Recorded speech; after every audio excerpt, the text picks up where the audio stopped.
Hello, everyone. Thank you for watching. We're going to take an opportunity to recap our recent thought exchange on the start of the 23-24 school year and talk a little bit about the feedback that you provided.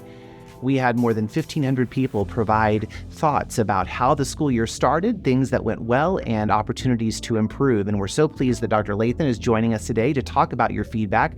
We want to demonstrate how important it is, what you have shared, and how we will use that to shape how we move forward in the future.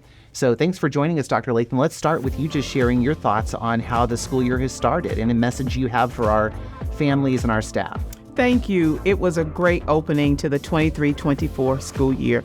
Excited that we had our staff at Great Southern Bank Arena on August the 16th. It was a great kickoff. And then the first couple of weeks of school have been smooth. Of course, with the opening of a new school year, you have a few challenges, but I'm excited that over 23,500 students showed up on the first day of school. That's right. And we're following up with this video with a full report on the thought exchange that summarizes the top thoughts and shows who provided the feedback. There were really kind of three major themes that we wanted to focus on today. The first really is in regard to the classroom experience. So we had some comments about classroom sizes, student behavior, and the need for staff to have more time in planning as the school year starts. Would you like to address that theme? Yes, thank you for the feedback. As a former principal and teacher, and also as a parent, I really appreciate the input that we received. I want to start out with class size. We took an opportunity to review, actually, classroom by classroom, the number of students across our district, definitely in elementary and middle school, that are in our classrooms. And on average, our class sizes are about 19 to 20 with students. Now, we have a couple of schools that made a decision at the school level to have a larger class size, such as 24. But we are actually pushing in resources like a paraprofessional to support those class sizes. The decision made at the building level was around not splitting up a class because school is in session now, has been in session several weeks. As it relates to student behavior, if you recall, this year we announced several major changes. Number one, we're implementing positive behavior intervention supports district-wide.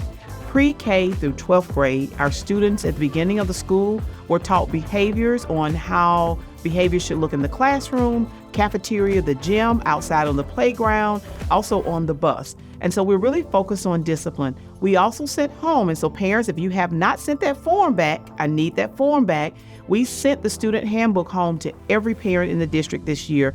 We have asked parents to read that book with their child and to also sign off and send the form back acknowledging they understand our rules as it relates to Springfield Public Schools. Also, staff needing additional time to plan. I can't agree more or couldn't agree more with our staff that they always need that time. And so we've worked to look at our master schedules to ensure that that time is available. And we will continue to provide that time for teachers and staff to plan throughout the course of the school year. Our second theme really focused around bus transportation and school start times. So I know that that's been very important to you. You've reflected over that feedback. What would you have to say around concerns related to transportation and start times? Number one, I want to thank our parents and our staff for staying with us as it relates to our 3 start times this year. If you recall, we've shared over the past several years the challenges around our getting bus drivers and also bus attendants. And so we have had a great opening, and we've increased the number of bus drivers, but we still need more to be able to review our start times. Especially, I know that first tier time, we've had concerns around the 7:20 start time. And so I want our parents and staff to know that we're continuing to listen. We're continuing to recruit bus drivers and bus attendants. And stay tuned. More is to come as we look at that over the course of this next year. The third and final major theme that we've identified is around communication, and there's some celebrations as well as opportunities for improvement. There were a number of comments that noted the district continues to work at diversifying the way that we communicate with our families, sharing timely information, but also some concerns expressed just in the way we communicate many times at the building or classroom level, from the teacher home or from the building to parents, and sometimes a lack of consistency when you move from one classroom to the next within a building, or when you go from one building to the next building. And you know that we're working very closely on how we can standardize some of those things. What would you say to those comments around communication efforts? I would like to celebrate that we have worked extremely hard over the past 2.5 years to do more outreach not only as it relates to me being the superintendent, being more available and transparent with our communications and what's happening in the district, but also listening to parents. I've heard those same concerns of a parent that maybe has 2 to 3 children in our district and they have to communicate with their teachers or the building in different ways. We actually have a committee looking at that, and they're going to make some recommendations in the early part of the spring for the 24-25 school year as it relates to platforms. You know, some schools have one platform, another school in the same feeder pattern has a different platform. And so that committee is going to make recommendations of what we can utilize district-wide to streamline communications to ensure parents are receiving the information that they need so that they can be more engaged, not only at the classroom level, but the school level, and then also at the district level. I also would like to just share that, you know, this year we're launching Let's Talk Live, where I'll have an opportunity to engage more with our parents and the community. Stay tuned. Additional information will be provided. I believe we are launching the first one in a couple of weeks in October at Jarrett Middle School, which is a new school in the district. So stay tuned for Let's Talk Live and continue to participate in Thought Exchange.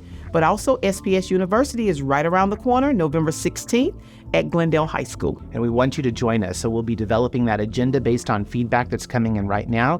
You'll find out about exciting topics that will be discussed. We'll be serving a free meal at Glendale. And again, this applies to all families, all community members, no matter whether you have a student enrolled or not and what age division they might be. We want you to turn out for SPS University in November. So more information to come. That summarizes our 3 major themes around the classroom experience, around bus transportation start times, and communication. We'll be sharing the full summary report with this video. Thank you again for your feedback. Please continue to engage with us through Thought Exchange. Your feedback matters, and we use that as we shape decisions moving forward. Thank you so much for joining us, and thank you, Dr. Lathan. Thank you.